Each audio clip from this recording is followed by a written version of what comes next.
तो देखिए सर, लिखे टॉपिक का नाम Ampere circuitals law. Ampere circuitals law, Ampere का circuitals law, Ampere circuitals law. ये लॉ क्या चीज है सर, ये लॉ क्या कहता है क्या नहीं कहता है, इस बात को हम समझेंगे। बट उससे पहले एक बात को आप याद करिए, तो ज्यादा आपको मतलब इसको रिलेट करिए अगर आप, तो ज्यादा क्लैरिटी आ जाएगी। रिलेट करना है आपको इसको गॉस लॉ के साथ। आपको अगर ये याद हो सर, गॉस लॉ का केस अगर मैं आपको याद दिलाऊं, Gauss law, what was that Gauss law? तो Gauss law was the alternative form of the Coulomb's law. If you remember, Gauss law Coulomb's law का अल्टरनेटिव फॉर्म था। आपको याद हो तो हमने electric field Coulomb's law apply करके भी फाइंड किया है, and we have found the value of electric field using the Gauss law as well. और उसको याद करने की कोशिश करो तो आपको याद आएगा कि जहां पर हम कूलम्स लॉ लगाने में, मतलब Coulomb's law is applicable everywhere, right? But उसकी जो मतलब उसको जो अप्लाई करना है उसकी डिफिकल्टी के अकॉर्डिंग, अगर डिफिकल्टी बहुत ज्यादा हो जाए to apply the Gauss law, sorry Coulomb's law, तो उस केस में हम गॉस लॉ ज्यादा आसानी से लगा लेते थे in the case of like wire और चार्ज शीट और हॉलो स्फीयर और सॉलिड स्फीयर। तो वहां पर हमने गॉसेस लॉ लगा के इलेक्ट्रिक फील्ड फाइंड किया था, जबकि we could have done the same by using the Coulomb's law. तो हम कूलम्स लॉ से भी वही कर सकते थे, बट स्टिल हमने गॉस लॉ अप्लाई किया था क्योंकि गॉस लॉ वहां पर ज्यादा आसान था टू अप्लाई, राइट? और हमने बोला था कि Gauss law and Coulomb's law actually are the alternative forms of each other. दोनों एक दूसरे के कैसे हैं? अल्टरनेटिव फॉर्म है, एक दूसरे के अल्टरनेटिव फॉर्म है। गॉस लॉ और कूलम्स लॉ एक दूसरे के क्या है? तो एक दूसरे के अल्टरनेटिव फॉर्म है। इसका मतलब है कि जहां पर आप गॉस कूलम्स लॉ लगाने में डिफिकल्टी होती है, वहां पर आप गॉस लॉ लगा लेते हो एंड वाइस वर्सा, ठीक है? इसी तरह से बायोट सैवर्ट्स लॉ का, बायोट सैवर्ट्स लॉ, जो लॉ यूज करके हमने मैग्नेटिक फील्ड फाइंड किया है, आपने देखा भी है कि फॉर स्ट्रेट वायर और फॉर सर्कुलर वायर, उस लॉ का alternative form is ampere circuitals law. जैसे कूलम्स लॉ का अल्टरनेटिव फॉर्म गॉस लॉ है, वैसे ही इस लॉ का, जिसका नाम है Biot Savart's law, Biot Savart's law का जो अल्टरनेटिव फॉर्म है वो कौन सा है? तो that alternative form is ampere circuitals law. Clear है? अब देखो इसको हम अप्लाई कैसे करते हैं और इसका स्टेटमेंट क्या है, उसको समझने से पहले एक बात समझिए। डॉट का क्या मतलब होता है Manas? What do you mean by dot? अगर डॉट बना रहा हूं तो उसका डायरेक्शन, कौन सी डायरेक्शन को रिप्रेजेंट करेगा? डॉट, डॉट का मतलब आउटवर्ड होता है ना मानस, और क्रॉस का मतलब इनवर्ड। याद आया? Yes sir.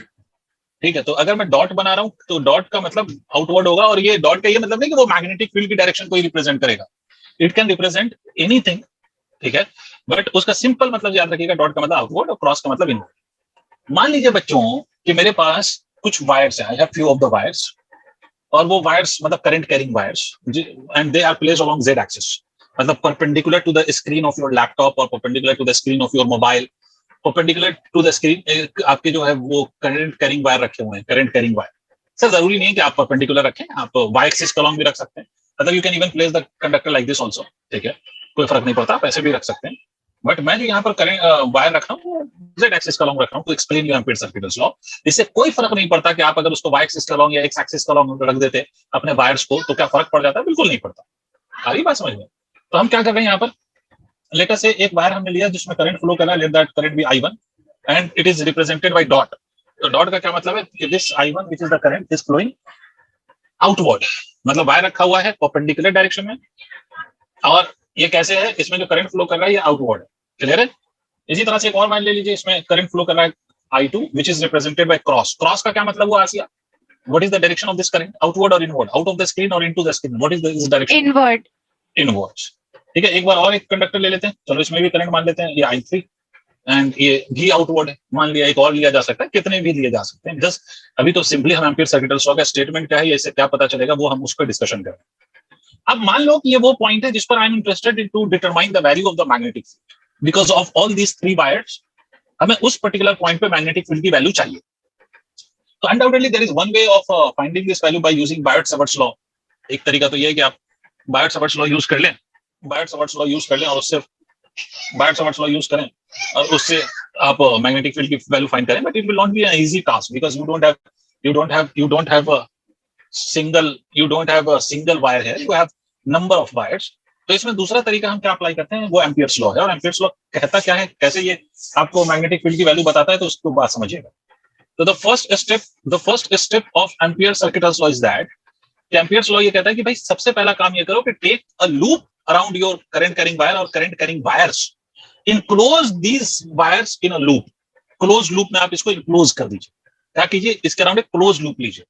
अब याद करिए कि गॉस लॉ में आप क्या करते थे, गॉस लॉ में चार्ज के अराउंड आप क्लोज्ड सरफेस लेते थे, and those surfaces were called as Gaussian surface. Do you remember that?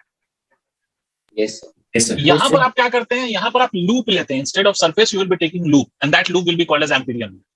दूसरी बात, एक बात और समझते हैं कि when we were studying about the Gauss law, तो हमने आपसे बोला था कि अगर if you have a single charge मान लो, तो सिंगल चार्ज के लिए Gaussian surface can be taken of any shape, it could be a sphere or it can be taken, it can be a cubical surface also which encloses the charge from all the side, or it can be some arbitrary shaped surface also, मतलब कोई arbitrary shape भी हो सकता है surface का। और आप Gauss law किसी भी केस में अप्लाई करो, the result will be unaffected by the choice of the Gaussian surface, result will remain as q upon epsilon naught for the flux। ये बोला था, बट मैंने साथ साथ ये भी बोला था कि still we will take a surface जिसके हर पॉइंट पर हम इलेक्ट्रिक फील्ड की वैल्यू को सेम कंसीडर कर सकें या इलेक्ट्रिक फील्ड को हम कांस्टेंट कर सकें, क्योंकि हमें इंटीग्रेशन अगर करना है, ईडीएल करना है, तो ईडीएल करने के लिए we want electric field to be constant, ताकि हम इसको आसानी से इंटीग्रेट करें। याद आया? इसका ये मतलब नहीं है कि गॉस लॉ तभी अप्लाई होगा जब आप एक सिंगल चार्ज के अराउंड स्फीयर लोगे तभी गॉस लॉ एप्लीकेबल होगा, ये मतलब नहीं है। इसका मतलब है गॉस लॉ हमेशा एप्लीकेबल है, but due to some limitation हम ऐसा गॉसियन सरफेस कंसीडर करते हैं जिसके हर पॉइंट पर इलेक्ट्रिक फील्ड की वैल्यू सेम हो सके। तो in the similar way you can take the empyrean loop of any shape, but generally हम ऐसा लूप कंसीडर करेंगे जिसके हर पॉइंट पे मैग्नेटिक फील्ड की वैल्यू कांस्टेंट रहे, ठीक है, या उसको हम कांस्टेंट की तरह ट्रीट कर सकें। तो खैर अभी तो हम समझ रहे हैं, तो इसलिए हमने चलो मान लो कि मैंने कोई ऐसा एक लूप ले लिया, मान लीजिए ये कोई लूप ले लिया, एक क्लोज लूप, क्लियर। अब इस क्लोज लूप को कंसीडर करने के बाद we will take some direction for the magnetic field, either clockwise और एंटी क्लॉकवाइज। मैंने इस सिचुएशन में कौन सा डायरेक्शन लिया है, तो I have taken the direction to be anticlockwise for the magnetic field. Is it clear? अब सुनना मेरे बच्चों, पहले एक पॉइंट समझना, खासपेल साहब एक पॉइंट समझिए सारे बच्चों। जिस वायर में करंट आउटवर्ड फ्लो कर रहा है, ये वायर है और इसमें करंट किधर जा रहा है, outward, current is flowing outward. Current की डायरेक्शन में थंब रखो और फिंगर को कर्ल करो, करंट की डायरेक्शन में थंब रखो और फिंगर को कर्ल करो। तो अगर आप कर्ल करोगे तो finger will be curled in the anti clockwise direction और नॉट। इसका क्या मतलब है?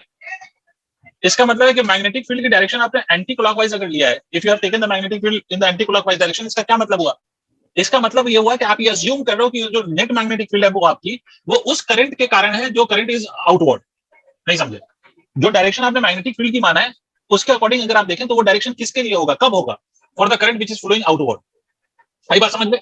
तो जिस करंट का आपने मैग्नेटिक फील्ड, जिस करंट के लिए आपने मैग्नेटिक फील्ड की डायरेक्शन मान लिया, उस करंट को आप पॉजिटिव लेंगे और दूसरे वाले करंट को नेगेटिव लेंगे। अगर मान लीजिए इसमें करंट की डायरेक्शन आप क्लॉकवाइज लेते, तो क्लॉकवाइज मैग्नेटिक फील्ड कब होता? मैग्नेटिक फील्ड क्लॉकवाइज तब होता है जब करंट आपका इनवर्ड जा रहा हो। करंट इनवर्ड जाएगा तो मैग्नेटिक फील्ड क्लॉकवाइज होगा। तो उस केस में हम इनवर्ड करंट को पॉजिटिव मान लेते और आउटवर्ड करंट को नेगेटिव मानते। बट जो अभी मैंने कंडीशन लगाया, उस कंडीशन के अकॉर्डिंग मुझे किस करंट को पॉजिटिव लेना है, जो करंट आउटवर्ड है, और जो करंट इनवर्ड है उसको मुझे कैसा ले लेना है, नेगेटिव। Is it clear? तो अगर ये क्लियर है तो आप मेरी बात सुनिए। अब एम्पीयर सर्किट लॉ कहता क्या है कि अगर ये जो लूप आपने कंसीडर किया, इस लूप पे आप एक एलिमेंट कंसीडर कर लीजिए, इस लूप का element, let that be equal to DL. ठीक है, एक डीएल वेक्टर लिया है आपने, एक मैग्नेटिक फील्ड की डायरेक्शन ली और उसी लूप पर आपने डीएल भी लिया है। ठीक है, डीएल अलोंग द लूप लिया जाएगा। ठीक है सर, कैसे लिया जाएगा? क्या वो हमेशा मैग्नेटिक फील्ड की डायरेक्शन में होगा? जरूरी नहीं है। DL will be along the loop, DL represents the length of the loop which may or may not be in the direction of magnetic field। अलग अलग सिचुएशन में अलग अलग डायरेक्शन डीएल की हो सकती है विद रिस्पेक्ट टू बी। तो ये मत रट लेना कि डीएल और बी हमेशा सेम डायरेक्शन में होगा। इस पर्टिकुलर सिचुएशन में डीएल और बी सेम डायरेक्शन में आप कंसीडर कर सकते हो। डीएल का मतलब होता है लेंथ के अलोंग कोई भी छोटा सा एलिमेंट। क्लियर है? तो यहाँ पर मैग्नेटिक फील्ड भी टेंजेंशियल है और डीएल मतलब छोटा सा एलिमेंट लेंगे वो भी टेंजेंशियल होगा। तो इसलिए यहाँ पर दोनों की डायरेक्शन सेम है, बट हमेशा सेम होगी ऐसा जरूरी नहीं है। यहाँ पर अगर इन दोनों के बीच का एंगल देखें तो 0 है। Theta is angle between B and DL, angle between B and DL, B और डीएल के बीच का जो एंगल है that is your theta. Clear है भाई? हाँ ना बोल दो एक बार। तो एम्पीयर सर्किटस लॉ क्या कहता है सुने। एम्पीयर सर्किटस लॉ कहता है कि line integral of magnetic field, line integral का मतलब होता है integration of magnetic field over length of the loop. अब याद करो कि आप गॉस लॉ में जब आपने पढ़ा था तो उसमें आपने पढ़ा था ईडीए, फ्लक्स की वैल्यू ईडीए, इलेक्ट्रिक फील्ड का वहां पर इंटीग्रेशन करते थे ओवर द सरफेस। यहाँ पर मैग्नेटिक फील्ड का इंटीग्रेशन कर रहे हैं over the length of the loop, क्योंकि वहां पर सरफेस कंसीडर करते हो और यहाँ पर लूप कंसीडर करते हो। तो वहां पर सरफेस के टर्म्स में इंटीग्रेशन होता है और यहाँ पर लूप के टर्म्स में या लेंथ के टर्म्स में इंटीग्रेशन होता है। और ये कहता है B dot DL is equal to mu naught times the net current passing और threading through the loop, mu naught times of I net. ठीक है, B dot DL is equal to nothing but mu naught times of I net, where I net is what, I net is net current, है ना। Clear? इसका मतलब इसको आप ऐसे भी कह सकते हैं कि B D L cos theta is equal to mu naught times of net current passing और थ्रेडिंग थ्रू द लूप। ये भी स्टेटमेंट हम लिखेंगे। ये है आपका एम्पीयर सर्किटस लॉ। मतलब इस सिचुएशन में, जो सिचुएशन मैंने आप लोगों को दिखाया यहाँ पर, इस सिचुएशन के लिए अगर मुझे लाइन इंटीग्रल लिखना हो तो थीटा की वैल्यू 0 तो ये लिखा जाएगा B D L is equal to mu naught. इसमें दो तरह के करंट है, दो तरह के करंट है, एक आउटवर्ड है और दूसरा करंट क्या है, इनवर्ड है। तो इसमें अगर आप करंट लिखेंगे तो क्या लिखेंगे, आप I1 और I3 को पॉजिटिव लेंगे और I2 को कैसा लेंगे, I2 को निगेटिव लेंगे। क्यों, किसको पॉजिटिव किसको निगेटिव लेना है अभी मैं समझा चुका हूं। जिस करंट की डायरेक्शन में आपने मैग्नेटिक फील्ड अज्यूम किया है उस करंट को आप पॉजिटिव लेंगे, और जिस करंट के डायरेक्शन में आपने मैग्नेटिक फील्ड नहीं लिया है उसको आप निगेटिव लेंगे। क्लियर। पहले एम्पियर सर्किटल लॉ का स्टेटमेंट लिखिए। This law states that the line integral of magnetic field, this law states that the line integral of magnetic field over a closed loop is equal to mu naught mu naught जो लिखा हुआ है mu naught times TIMES times mu naught times the net current passing or threading through the loop। ठीक है sir, B का direction हम कहीं भी ले सकते हैं ना, and corresponding to the direction of B the sign of what, इसका आगे क्या लिखा है, the sign of I will be decided, right? Yes, B की direction you can either take clockwise or anti-clockwise, and according to that you will decide which of the current to be taken as positive and which of the current to be taken as negative। obvious बात है कि कुछ current बाहर जा रहा है, कुछ current अंदर जा रहा है, तो इस केस में किसी एक को पॉजिटिव मानोगे, किसी एक को नेगेटिव मानोगे। किसको पॉजिटिव किसको नेगेटिव मानोगे उसका कोई रूल नहीं है, that is up to your choice. चलिए सर, अब इसका पहले तो हम प्रूफ करें, although law doesn't need any proof, लेकिन हम इसको प्रूफ कर रहे हैं यूजिंग द बायट-सावर्ट्स लॉ। जैसे आप गॉस लॉ का भी कोई प्रूफ नहीं है, बिकॉज लॉ का कोई प्रूफ नहीं होता। लॉ का मतलब ही होता है कि इट इज एक्सपेरिमेंटली प्रूव्ड, उसका थ्योरेटिकल प्रूफ की आवश्यकता नहीं होती, नीड नहीं होती। Still we can, if we can derive this result, तो हम इसको रिजल्ट को ड्राइव कर रहे हैं यूजिंग द बायट-सावर्ट्स लॉ। तो देखिए सर, बायट-सावर्ट्स लॉ यूज करके हम ये रिजल्ट ड्राइव करेंगे। इसके लिए आप ऐसे इमेजिन करिए कि आप मान लीजिए कि आपका कोई करंट कैरिंग वायर है, and this is infinitely long current carrying wire, जिसमें करंट फ्लो कर रहा है I। क्लियर है। और इससे at a distance of r we want to find out the we would like to see whether the ampere circuitous law works or not। तो इसके लिए हम क्या करेंगे, एक इनफिनिटली लॉन्ग वायर हमने कंसीडर किया, उससे r डिस्टेंस पे हमें पता है कि मैग्नेटिक फील्ड की वैल्यू क्या होती है। तो r डिस्टेंस पे due to the infinitely long wire r distance पे मैग्नेटिक फील्ड की वैल्यू होती है mu not I divided by 2 pi r। Tell me yes और नो। यस।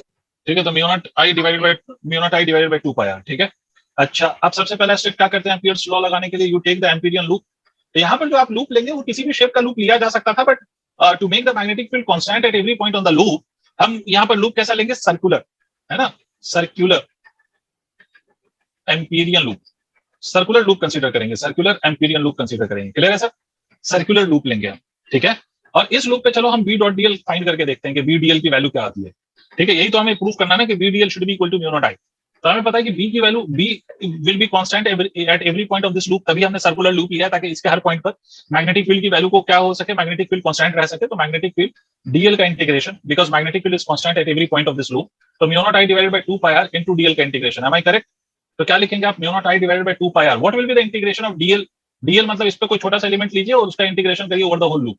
ठीक है, तो क्या होगा इसका इंटीग्रेशन, डोंट यू थिंक कि इसका इंटीग्रेशन 2 पाई r होगा। तो 2 पाई r से 2 पाई r कैंसिल, इसका मतलब ultimately you have got the mu naught I, that is B DL is nothing but mu naught I। यही तो आपका एम्पियर सर्किटल्स लॉ है।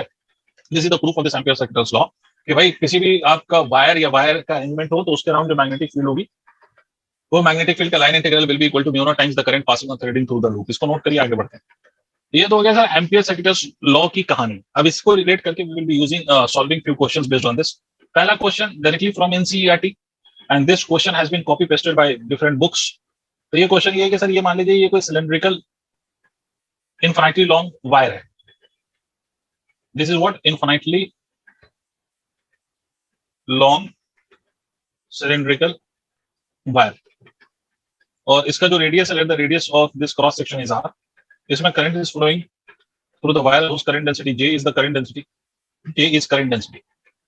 ठीक है, तो आपको बताना है कि you have to find out the magnetic field, find the magnetic field at point, पहला R greater than R, दूसरा R equal to R, तीसरा R less than R, where small r is general distance from center of wire। आप लोग question का statement लिखें, फिर अपन solve करते हैं इसको। पहले आप लोग क्वेश्चन का स्टेटमेंट लिखें please.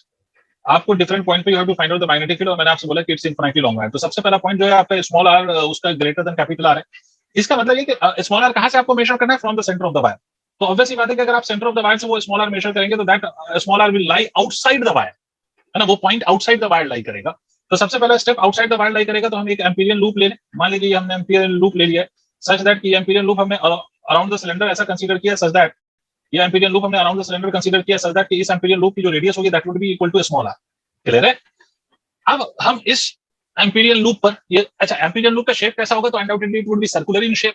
And why will it be circular in shape? Because cylinder के अराउंड अगर आप सर्कल ड्रॉ करते हो तो सर्कल का हर point will be equidistant from the cylinder if the cylinder is kept at the centre of the circle. तो ये इक्विडिस्टेंट होगा, हर पॉइंट से इक्विडिस्टेंट होगा, तो इसलिए आप इसके हर पॉइंट पे मैग्नेटिक फील्ड को कांस्टेंट की तरह ट्रीट कर सकते हो। तो हमें मैग्नेटिक फील्ड निकालना है, तो एम्पीयर सर्किटस लॉ कहता है कि BDL line integral of BDL is equal to mu naught times the net current passing or threading through the loop.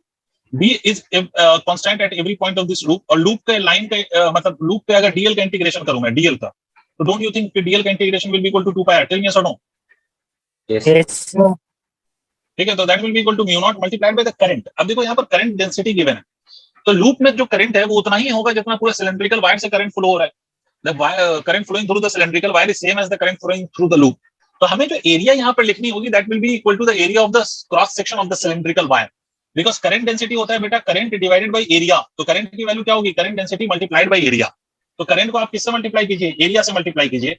तो करंट डेंसिटी को एरिया से मल्टीप्लाई करेंगे तो आप लिखेंगे पाई इंटू कैपिटल आर का square, this pi and this pi will cancel out, तो this result will be equal to mu not into J into R square divided by 2 into small R. This will be the value of the magnetic field outside. Clear? पहला case, ये पहला case है small R greater than capital R. दूसरा case, इसी में अगर small are is equal to capital R, अगर small r capital R के एग्जैक्टली बराबर हो जाए, ठीक है, इसका मतलब क्या होगा सर? इसका मतलब होगा कि you are at the surface of the cylindrical wire.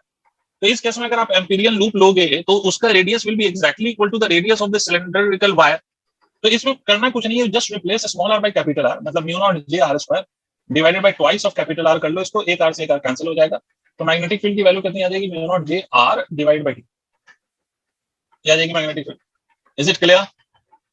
Note करिए। तो तीसरा केस लेते हैं, ठीक है। अब third case where small are is less than that of capital R, third case small are is less than that of capital are.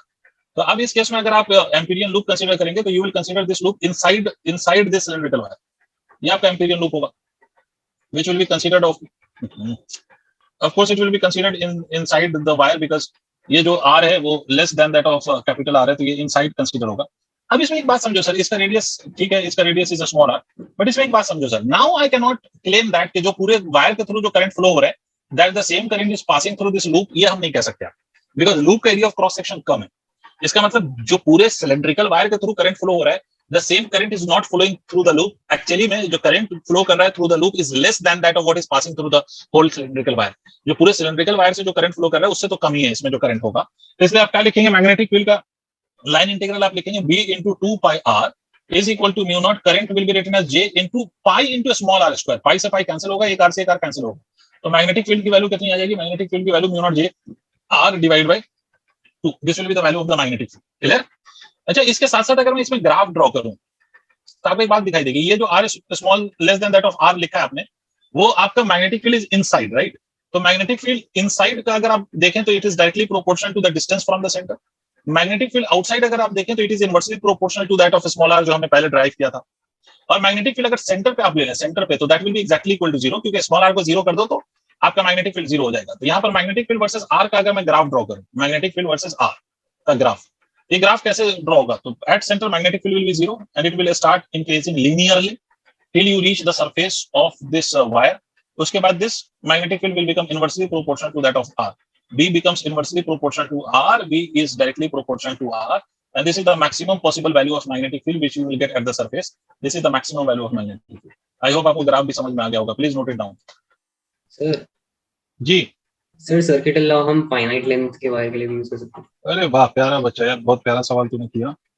समझ में आ गया होगा या नहीं आया तो मैं समझा देता हूँ। पहले इस बच्चे का क्वेश्चन का आंसर मैं कर दूं, उसके बाद फिर बाकियों के क्वेश्चन, मतलब बाकी क्वेश्चंस में। ये बच्चा कह रहा है कि सर आप सिर्फ इनफाइनाइट की बात कर रहे हो, तो क्या इज इट सो के the ampere circuital law is only applicable for infinitely long wire या it is also applicable for the finite wires? तो बेटा देखो, ampere circuital law is applicable for finite as well as infinite wire. अगर question बस इतना है कि can we apply the ampere circuital law to the finite wire और not, तो answer is yes, we can apply ampere circuital law for the finite wires also. But हमारे, अगर हमें जो चीजें, मतलब टोटल मैग्नेटिक फील्ड अगर नहीं पता है तो हम उससे कैलकुलेशन नहीं कर सकते। पता नहीं क्या बोल रहे हो सर।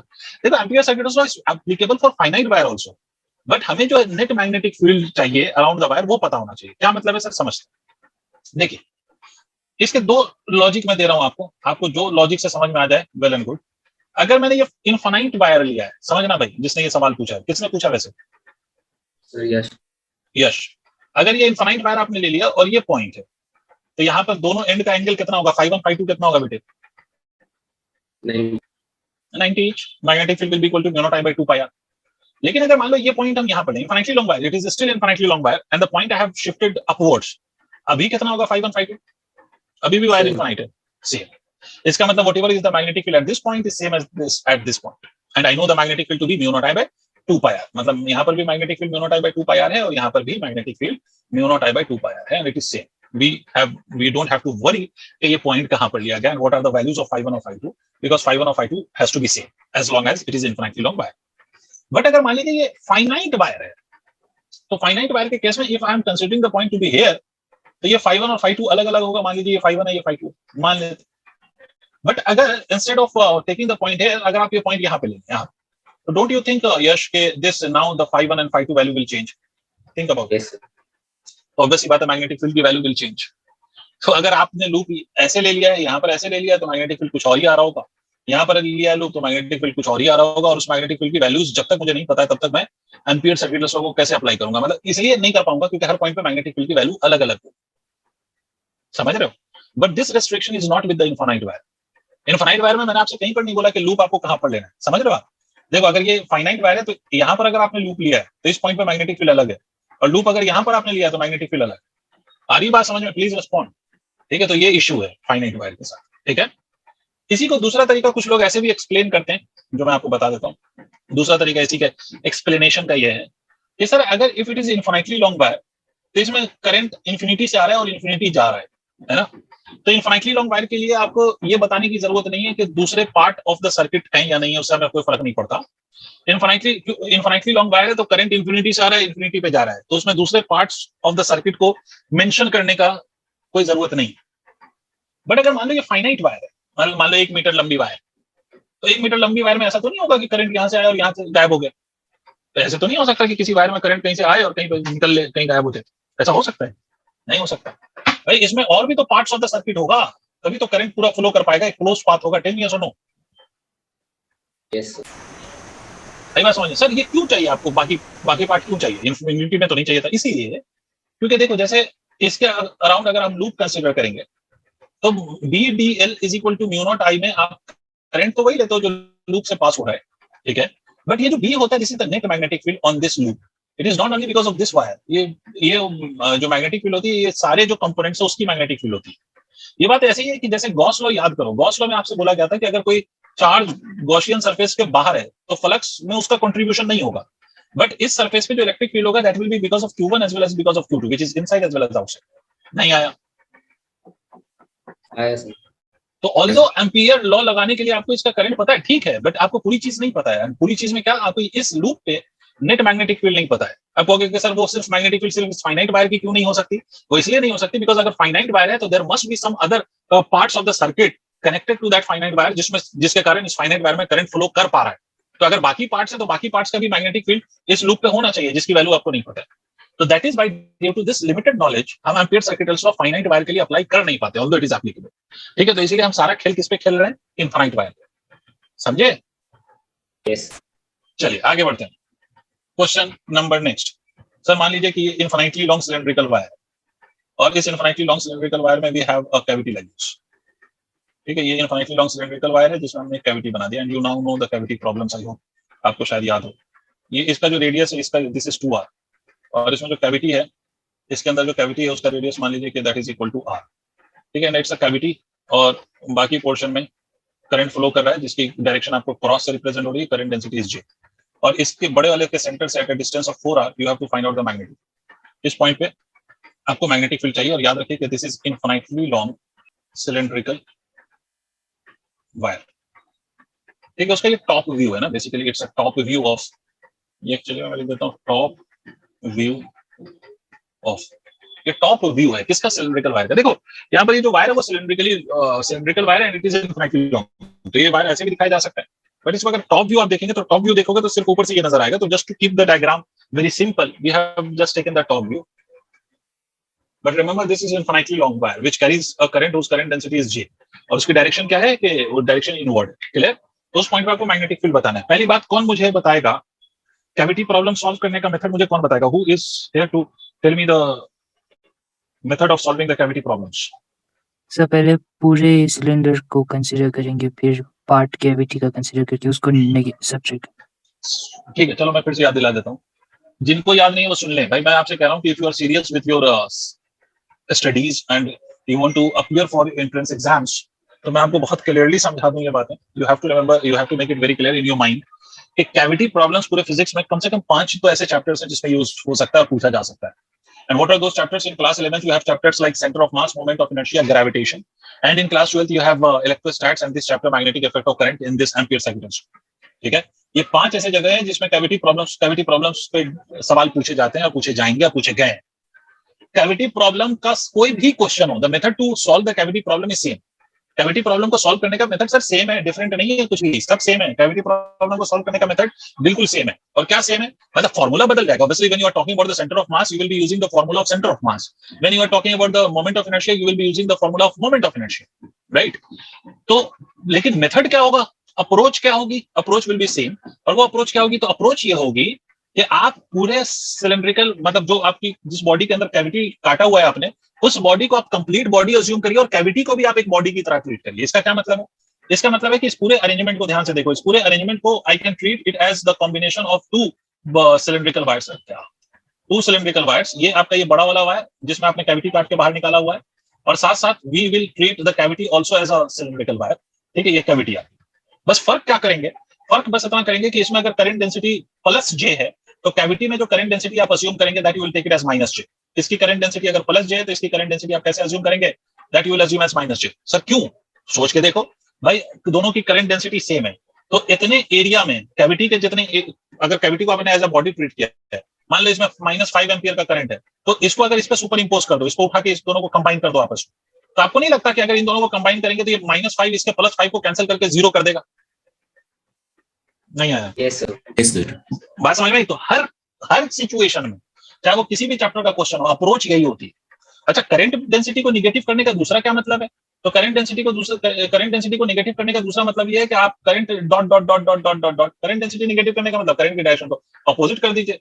समझ आई बात? तो देखिए सर, इसका जो रेडियस है, इसका रेडियस इज 2r, और इसका जो रेडियस है दैट रेडियस इज r। समझे? इसके लिए ये मैग्नेटिक फील्ड इस पॉइंट पे निकालना है, इसके लिए भी वही उसी पॉइंट पे निकालना है। इस बड़े वाले से ये जो जिस पॉइंट पे आपको मैग्नेटिक फील्ड निकालना है, that is eight a distance of 4r। दिख रहा है आप लोगों को? It is eight a distance of 4r। और कैविटी के सेंटर से वही डिस्टेंस कितनी दूरी पर है? 3r। क्या नहीं आया? आया सर। इसका मैग्नेटिक फील्ड आप कह लो B1 है, और इसके due to this the magnetic field that you get, let me call that as B2। तो B1 की वैल्यू कैसे लिखेंगे? How will you write the value now? तो सर अभी आपने जो पहला क्वेश्चन किया है उससे आपको मैग्नेटिक फील्ड का रिजल्ट मिला है, इनफाइनाइटली लॉन्ग सिलेंड्रिकल वायर जिसमें करंट डेंसिटी J हो। तो उसमें आपने मैग्नेटिक फील्ड का रिजल्ट देखा है कि magnetic field is nothing but μ0 into J into radius का स्क्वायर। मैं लिख देता हूं साफ साफ, ये ऊपर रेडियस का स्क्वायर होता है डिवाइडेड बाय 2 इनटू डिस्टेंस, जहां पर आपको मैग्नेटिक फील्ड निकालना है। ये लिखा है ना आपने? तो अगर यू विल राइट B1, तो B1 will be equal to μ0 into current density multiplied by इसका जो रेडियस है दैट इज 2r का स्क्वायर डिवाइडेड बाय व्हाट? तो divided by 2 into distance is 4r। ठीक है, B2 की वैल्यू क्या होगी?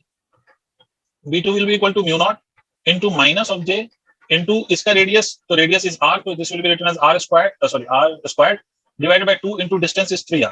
अब इन दोनों को आप ऐड कर दीजिए, अल्टीमेटली ये सबट्रैक्टिव होंगे because one is positive another one is negative. तो whatever you get will be your final result. Did you understand? Integration based ampere circuit law का क्वेश्चन। चलिए करते हैं। फिर से आप ये मान लीजिए कि we are having again infinitely long cylindrical wire. This is again your infinitely long cylindrical wire with current directed into the screen or into the plane. The radius of this is, let's say, is r. It is an again infinitely long cylindrical wire, as you can see. बस फर्क बस इतना है कि इसमें जो current density that is equal to J0 into r, where J0 is constant and r is what? R is distance from center. Distance from center. एक बात बताइए, इसका क्या मतलब हुआ कि is current density constant or is it variable? Variable. Of course it's variable. Very good. तो अब आपसे पूछा जा रहा है कि you have to find out the magnetic field. Find V at distance small r equal to capital R by 2. You have to find out this magnetic. तो पहले आप लोग क्वेश्चन का स्टेटमेंट नोट करेंगे खट से, तो मिलकर सॉल्व करते हैं। Obviously it is based on integration, because यहाँ पर जो करंट डेंसिटी है that current density is variable, तो बिना इंटीग्रेशन के तो काम बनेगा नहीं। वैसे भी आपको पता है कि जब भी वेरिएबल क्वांटिटीज आ जाए तो we solve the question by integration method. Noted question. देखो सर, इसमें अगर आपको मैग्नेटिक फील्ड निकालना है तो again you will be using the Ampere circuitals law, but this time to use the Ampere circuitals law आपको इस डिस्टेंस पे, which is the distance equal to r/2, इतने रीजन में कितना करंट है वो पहले फाइंड करना पड़ेगा। समझिए पहले इस बात। सर यहाँ पर एक बात ऑब्वियस है कि you will have to use Ampere circuitals law, और इसके लिए आपको एक लूप कंसीडर करना पड़ेगा, and that loop will obviously be circular in shape, और जिसका रेडियस कितना होगा, radius would be of course the radius of this loop would be equal to r/2, तभी तो आप मैग्नेटिक फील्ड निकाल पाएंगे। बट द प्रॉब्लम इज कि यहाँ पर करंट डेंसिटी वेरिएबल है, तो इस r/2 रीजन में कितना करंट है वो कैसे निकलेगा? अगर ये करंट डेंसिटी कांस्टेंट होता तो करंट आप सिंपली लिखते हैं j multiplied by pi into r/2 का square, but this current density is not constant, इसका मतलब r/2 तक करंट डेंसिटी की क्या वैल्यू वो हमें चाहिए, तो वो हमें पहले निकालना पड़ेगा। और उसके लिए पहला इंटीग्रेशन जो हम करेंगे वो हम करेंगे to find the value of current in the region of radius r/2, समझे? और इसके लिए हमें क्या करना पड़ेगा, इसके लिए हमें एक एलिमेंट्री पोर्शन कंसीडर करना पड़ेगा। तो इसके एलिमेंट्री पोर्शन कंसीडर करने के लिए आप ऐसे समझो कि we take a cylindrical portion, cross sectional area जिसका सर्कुलर हो, ये एक ऐसा कंसीडर करेंगे, क्योंकि हमें क्रॉस सेक्शनल एरिया चाहिए होता है बेटा। Current density multiplied by cross sectional area gives you the current. ये आप मान लीजिए कि आपने एक एलिमेंटल रिंग कंसीडर कर लिया, इसमें एक रिंग आपने कंसीडर कर लिया। बच्चों मेरे सबको समझ में आ रहा है? Please respond. ये आपने एक एलिमेंट कंसीडर कर लिया, रिंग कंसीडर कर लिया, जिसकी रेडियस r है और इसकी थिकनेस dr है। बोलो हाँ कि ना? Yes sir. तो सिर्फ इस रिंग में कितना करंट फ्लो कर रहा है, सिर्फ इस रिंग में? तो current in this ring will be written as equal to what, current density multiplied by the area of the ring. इस रिंग की एरिया कितनी है? तो area of this ring is nothing but 2 pi r dr। आप लोगों को समझ में आई मेरी बात? सिर्फ उस रिंग का हम करंट निकाल रहे हैं, सिर्फ उस रिंग में, उस रिंग के dr थिकनेस से में कितना करंट जा रहा है। तो current will be equal to what, current density. ये पहले इसको मैं फर्दर ऐसे लिख दूं, तो di की वैल्यू कितनी है? di की वैल्यू है j0 multiplied by r into 2 pi r into dr, ठीक है? तो करंट की वैल्यू कितनी आ जाएगी? 2 pi into j0 because it is constant r square dr। कहां से कहां तक आपको ऐसा ऐसा रिंग कंसीडर करना पड़ेगा जितने रेडियस तक आपको करंट चाहिए। तो 0 से आपको नहीं लगता कि r will vary from 0 to r/2? पता नहीं सर, मैं अकेला सीख रहा हूं, खास पहले जो होगा तो, ठीक है? तो ये हो जाएगा r क्यूब मतलब r/2 का क्यूब, ये इसका इंटीग्रेशन डिवाइडेड बाय 3। मैंने डायरेक्ट लिमिट पुट कर दिया सर, आई होप आपको समझ में आ रहा है वो। तो ये हो जाएगा 2 pi j0 divided by 3, this becomes equal to r cube by 8। तो आपका जो करंट आएगा that will be equal to 2 pi j0 r cube divided by 2 pi j0 हटाइए तो ये डिवाइडेड बाय 12 आ जाएगा। This will be the value of current. See, ये है आपके टोटल करंट की वैल्यू। क्लियर? अब हम एम्पियर सर्किटल्स लॉ लगाएंगे। Now we will apply ampere circuitals law, ठीक है? अब हम एम्पियर सर्किटल्स लॉ लगाएंगे। तो अब हम एम्पियर सर्किटल्स लॉ लगाते हैं। तो एम्पियर सर्किटल्स लॉ अगर हम लगाएं तो एम्पियर सर्किटल्स लॉ में अब क्या करें सर? अब हम फिर से वही सारा तामझाम करें कि line integral of magnetic field that is B into ये जो लूप लिया उस लूप का सरकमफ्रेंस डीएल का इंटीग्रेशन करोगे तो 2 pi into radius of this loop. ये ब्लू वाला जो है ये एम्पीरियन लूप पे याद रहे, ये एम्पीरियन लूप हम लेंगे to get the value of magnetic field. This is your Amperian loop. तो 2 pi into r/2 this will be equal to mu naught multiplied by the current. Current की value आपने निकाला है pi j0 r cube divided by 12। अब बताइए बच्चों, क्या यहाँ से आप मैग्नेटिक फील्ड कैलकुलेट करके लिख सकते हैं फाइनली? चलिए सर, तो ये तो कुछ क्वेश्चन हो गए ऑन एम्पियर सर्किटल्स लॉ। अब इसके बाद नेक्स्ट टॉपिक पे हम आते हैं, which is related two of course ampere circuitals law से ही रिलेटेड है। उसका नाम है सोलेनॉइड, SOLENOID, सोलेनॉइड। तो the topic is solenoid, right the name of the topic solenoid. चलिए सर आगे बढ़ते हैं। तो सोलेनॉइड, अब सोलेनॉइड क्या है? तो सोलेनॉइड बेसिकली एक अरेंजमेंट है कि अगर आप कोई भी कॉपर की वायर ले लें, insulated wire which is insulated from one another turn, and this copper wire, insulated copper wire is bound in the helical shape, it forms a solenoid. मतलब इसी शेप, इसी को हम क्या कहते हैं? सोलेनॉइड कहते हैं। Solenoid is nothing but copper wire bound in helical shape, ठीक है? Insulated from each other, copper wire हो जो बाउंड किस फॉर्म में हो, हेलिकल शेप में अगर बाउंड है तो that is nothing but that forms basically that forms a solenoid, ठीक है सर? तो लिखिए पहले सोलेनॉइड के बारे में लिख लीजिए। Solenoid means an insulated copper wire bound in helical shape. Solenoid means insulated copper wire bound in helical shape. लिखिए बच्चे। अच्छा, इसमें जो ये सर्कुलर टर्न्स होते हैं, हेलिक्स तो आप समझते ही हो ना कि उसमें सर्कल बने हुए होते हैं, सर्कल सर्कल सर्कल और आगे बढ़ता है, सही? अब देखिए इसमें दूसरी बात समझिए कि इस सोलेनॉइड को अगर आप देखेंगे तो सोलेनॉइड के ये टर्न्स बहुत क्लोज होते हैं एक दूसरे के ना, बहुत क्लोज होते हैं। Although in my diagram the two turns are separated by such a finite distance, but actually में ना ये एक टर्न दूसरे टर्न पे चिपका हुआ होता है। There is no such gap between the two turns, बिल्कुल क्लोजली बाउंड होता है, ठीक है? अच्छा, ये जो सोलेनॉइड है, ये सोलेनॉइड में जो हम पढ़ने जा रहे हैं solenoid, that is basically long solenoid. Long solenoid का क्या मतलब होता है? तो लॉन्ग सोलेनॉइड का मतलब समझो, अगर ये सोलेनॉइड इसकी लेंथ L है और इसके सर्कुलर टर्न्स का रेडियस R है, अगर if you can neglect the radius of the circular turns with respect to the length of the solenoid, तो उसको हम क्या कहेंगे? उसको हम लॉन्ग सोलेनॉइड कहेंगे। तो हमारे सिलेबस का जो पार्ट है दैट इज लॉन्ग सोलेनॉइड। अगर रेडियस इज नॉट नेग्लिजिबल तो उस केस में जो सोलेनॉइड है that will be considered as short solenoid, but if the radius is negligible तो उस केस में जो सोलेनॉइड है that will be considered as long solenoid. I hope आपको मेरी बात समझ में आ रही है। तो हम जो डिस्कशन कर रहे हैं that we are discussing on long solenoid in which you can neglect the radius of cross section in comparison to the length of the solenoid. I hope आपको मेरा पॉइंट समझ में आ गया होगा। अब दूसरी बात समझिए सर, सोलेनॉइड में बेसिकली जब आप करंट पास करेंगे, whenever you will pass a current in the solenoid, तो obviously बात है कि करंट अगर आप पास करेंगे तो what happens due to the flow of this current, magnetic field produces in the core of the solenoid। Magnetic field produce होगी solenoid में। क्यों होगी? उसको अगर आप वैलिड रीजन उसका समझने की कोशिश करें तो आप ये कह सकते हैं कि सोलेनॉइड का जो हर टर्न है अपने आप में इट्स अ सर्कुलर टर्न, और किसी भी लूप में या सर्कुलर कॉइल में आप करंट पास करते हो तो what happens? Magnetic field produces. Obvious सी बात है कि मैग्नेटिक फील्ड प्रोड्यूस होती है, तो ऑब्वियस सी बात है कि हर टर्न में मैग्नेटिक फील्ड प्रोड्यूस होगी and ultimately you will get a net magnetic field in the core of the solenoid. तो इसका मतलब है कि solenoid is basically an arrangement to get the magnetic field by flowing current into it. ठीक है। अच्छा, actually में आप लोगों ने सुना होगा इलेक्ट्रोमैग्नेट्स। इलेक्ट्रोमैग्नेट्स का बेसिक मतलब होता है कि ऐसा magnet which remains magnetised till the current passes through it. कभी सुना है? Yes sir. बहुत जगहों पे इलेक्ट्रोमैग्नेट्स यूज होते हैं, जैसे जिसका बेस्ट एग्जांपल है डोरबेल्स, उसमें भी इलेक्ट्रोमैग्नेट्स यूज होते हैं।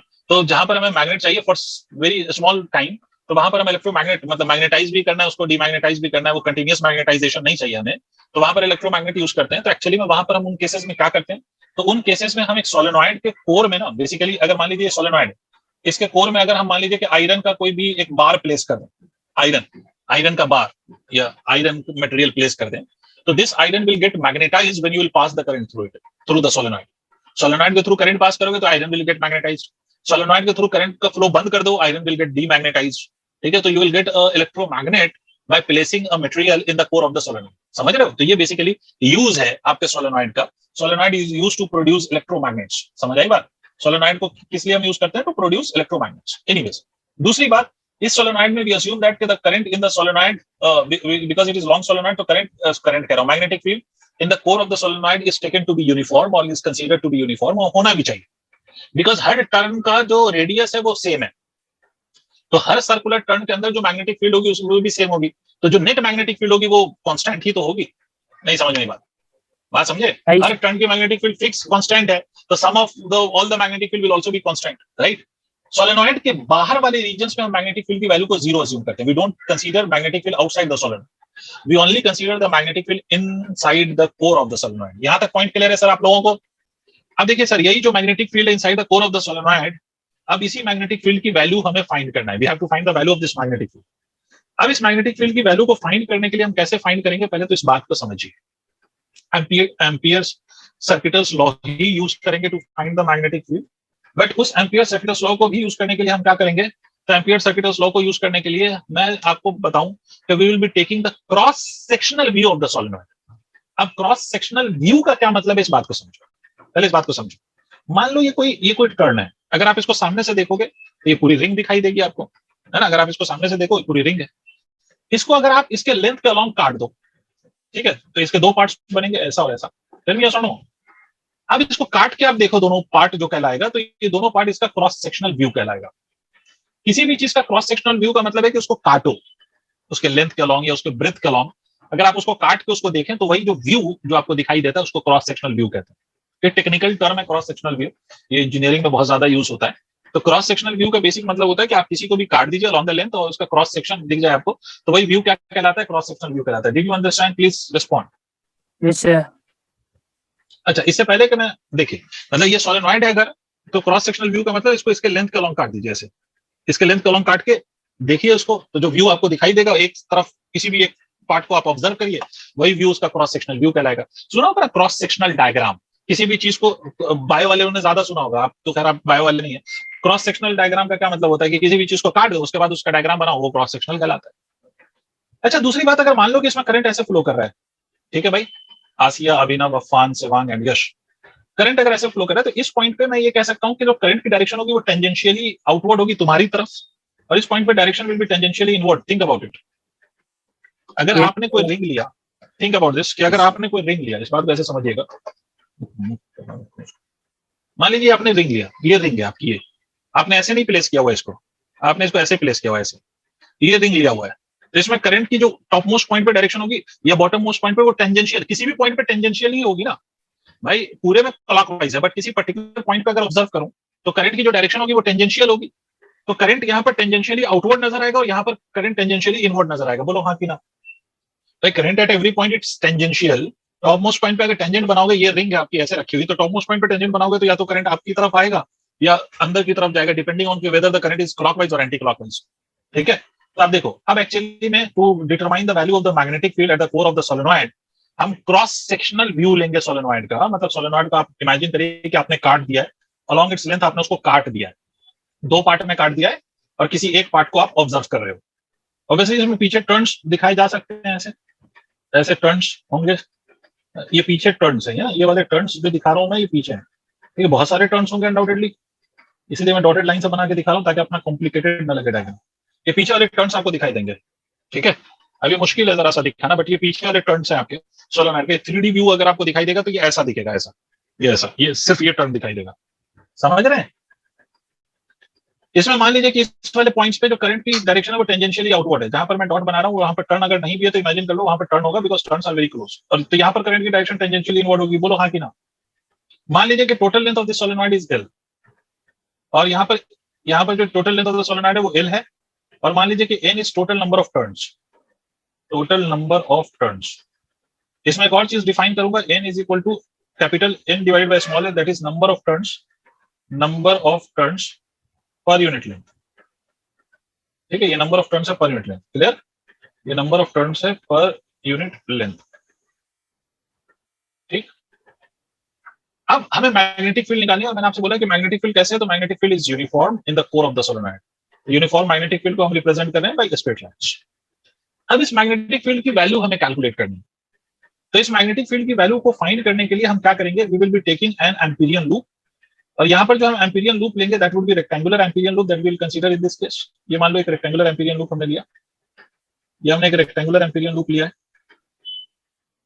ठीक है। आप ये कह सकते हो सर रेक्टेंगुलर एम्पीरियन लूप क्यों लिया आपने, सर्कुलर लूप क्यों नहीं लिया? तो I will tell you why I haven't taken the circular loop, why I have taken the empyrean loop, rectangular loop. इस बात को समझाऊंगा अभी, पहले मैं लूप बना लूं। ये मान लीजिए कि आपने एक एम्पीरियन लूप लिया है which is not a circle, it is of rectangular shape. पहली बात तो ये कि भाई हमने आपसे बोला था कि एम्पीरियन लूप आप किसी भी शेप का ले सकते हो, बोलो हाँ कि ना? यस अब यहाँ पर एक बात समझना, अगर मैं यहाँ पर सर्कल लेता, मान लो कि अगर मैं यहाँ पर सर्कल लेता, सर्कल, ये सर्कल लिया मैंने, तो अगर मैं यहाँ पर सर्कल लेता तो आपको एक बात तो क्लियर है यहाँ पर कि magnetic field eight every point, magnetic field eight every point is in this direction, right? अब अगर मैं इस लूप का अलग अलग पॉइंट पे एलिमेंट लूं, जैसे मान लीजिए कि यहाँ पर अगर मैंने डीएल लिया, क्योंकि एम्पियर सर्किटल्स लॉ में बी और डीएल के बीच का एंगल चाहिए होता है आपको, तो यहाँ पर डीएल लिया तो ये बी है, तो यहाँ पर तो एंगल थीटा इक्वल टू 0 है। बट अगर मैं यहाँ पर डीएल लूं, यहाँ पर डीएल लूं, तो डीएल ऐसे होगा टेंजेंशियल, यहाँ पर ये मैग्नेटिक फील्ड ये एंगल अलग हो गया, यानी यहाँ पर अगर मैं डीएल लूंगा, यहाँ पर डीएल लूंगा, हर पॉइंट पे डीएल लिया जाएगा वैसे तो, ये एंगल अलग हो गया, यानी तो हर पॉइंट पे थीटा भी बदल रहा है, यानी बेटा is the theta same at every point? यहाँ पर हर पॉइंट पे थीटा की वैल्यू अलग अलग आ रही है या नहीं आ रही है? तो डीएल भी एक वेरिएबल है और थीटा भी एक वेरिएबल है, राइट? डीएल आपका एक वेरिएबल आ रहा है, थीटा आपका एक दूसरा वेरिएबल आ रहा है, तो डीएल और थीटा दोनों वेरिएबल है, इंटीग्रेशन नहीं कर पाओगे क्योंकि आपको डीएल और थीटा के बीच में रिलेशन क्या है वो भी पता नहीं चल पाएगा। तो इसीलिए हमने कोई ऐसा कॉन्टिन्यूअस लूप नहीं लिया है, हमने यहाँ पर रेक्टेंगुलर लूप लिया है जानबूझ के। और मान लीजिए कि यहाँ पर जो रेक्टेंगुलर लूप है ये इसकी लेंथ L है, मान लीजिए आपको अगर सर यहाँ पर भी तो हर पॉइंट पे एंगल बदलेगा, बट कितना बदलेगा वो हमें पता रहेगा। देखो कैसे, मुझे एक बात बताओ बेटा, अगर PQ वाला जो लेंथ है उस पर अगर मैं कोई डीएल ले लूं, ये डीएल, तो इस डीएल और मैग्नेटिक फील्ड के बीच का एंगल कितना होगा? 0 0। और Q से R वाला जो आपका वो एलिमेंट है, पोर्शन है, उस पर डीएल ले लूं, और इसके साथ जो मैग्नेटिक फील्ड है इसके बीच का एंगल कितना होगा? 90। बट एक बात तो क्लियर है ना, P से Q के बीच में जितने भी पॉइंट्स हैं उन सारे पॉइंट्स पे मैग्नेटिक फील्ड की वैल्यू सेम, पता नहीं है भी या नहीं। P से Q तक के जितने भी पॉइंट्स हैं उस सारे पॉइंट्स पे आपका जो थीटा की वैल्यू है वो 0 है। Q से R तक कोई सा भी पॉइंट आप कंसीडर कर लीजिए, थीटा की वैल्यू 90, क्लियर है? तो मुझे हर पॉइंट पे एंगल एग्जैक्टली पता है कि कितना है। बट अगर ये सर्कुलर लूप लेता तो हर पॉइंट पे ये एंगल बदल रहा होता और कितना होता वो हमें नहीं पता होता, समझे? अब क्या करेंगे सर, लाइन इंटीग्रल लेंगे of magnetic field over this whole closed loop PQRS V.dl। खास पर इस लाइन इंटीग्रल को क्या मैं ऐसे लिख सकता हूं, as the sum of the line integral of magnetic field over PQ plus of line integral of magnetic field over QR plus line integral of magnetic field over RS plus of line integral of magnetic field over SP. Tell me yes or no. This is my one equation. Think Yes. about it. मतलब इस पूरे close loop पे जो line integral है मेरे बच्चों, उसको मैं as the sum of line integral over the individual portions consider कर सकता हूं या नहीं? अब देखिए इस पे वन बाय वन वैल्यूज दिखाता हूं मैं आपको. Line integral of magnetic field over this length BDL and that B.dl over PQ. तो आपने मुझे बोला कि इस पे जो एंगल होगा वो 0 होगा, तो BDL cos 0 डिग्री. ठीक है, इसको अगर हम देखें तो cos 0 is 1, और ये मैग्नेटिक फील्ड P से Q तक यूनिफॉर्म है. पहले ही हम लोग बात कर चुके हैं कि along the length it will not change. तो B as it is. DL का इंटीग्रेशन P से Q तक DL का इंटीग्रेशन कितना होगा? DL ऐड कर दो तो पूरा PQ आएगा. That will be equal to BL और not. Think about it. Yes, sir. Similarly line integral of B.dl over कहां से कहां तक QR. ये आप क्या लिखेंगे? BDL cos 90 लिखेंगे या नहीं? सोच के देखिए, इसकी वैल्यू 0 आएगी. Okay, if it is done by everyone. तो अब देखो 2 का बचा, उसको मैं इधर लिखता हूं. Line integral of B.dl over RS, this will be equal to 0. Why? Since B outside the solenoid is equal to 0. RS वाला जो ये वाला पोर्शन, इस पे line integral of this magnetic field 0 क्यों है? क्योंकि ये जो है वो आउटसाइड लाई कर रहा है, और आउटसाइड हमने क्या अज्यूम करा है कि magnetic field outside the solenoid is 0. The last one is B.dl over this SP. That is again 0 because BDL cos 90 आ जाएगा SP पर भी. तो this will again be equal to 0. तो ये पूरा टर्म 0. इसका मतलब क्या हुआ? इसका मतलब ये हुआ कि आपका जो पूरा इस लूप पे जो line integral of magnetic field आपने लिया है for the whole loop, that is BDL of P over PQRS.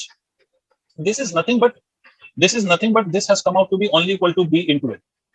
ये BL आया है. बोलो हाँ कि ना? बात समझ में आई? ये पूरा लाइन इंटीग्रल किसके इक्वल है? BL. पहले ये समझ में आया. अब हमें पता है कि as by Ampere's law, line integral of magnetic field over this must be equal to PQRS must be equal to mu naught times of net current passing और थ्रेडिंग थ्रू द लूप. ये मान लो 2, ये मान लो 3. समझ रहे हो? तो इसका मतलब है कि मैं ये कह सकता हूं कि सर BL की वैल्यू कितनी हो जाएगी? Therefore can I claim that BL is nothing but mu naught times of I net? Tell me yes or no. Yes, sir. अब ये I net कैसे निकाला जाए? What is the total current which is passing through the whole loop? ये rectangular loop है, इस loop में total current कितना है? तो देखिए सर, इसमें टोटल करंट कितना होगा, इस बात को समझने के लिए देखो. अगर मान लो एक टर्न में करंट I फ्लो कर रहा है, एक टर्न का करंट I है, and if we have 10 number of turns, if we have total number of turns is equal to 10, so what would be the total current? 10I. सीधी सी बात है भाई, सबको समझ नहीं आई बात.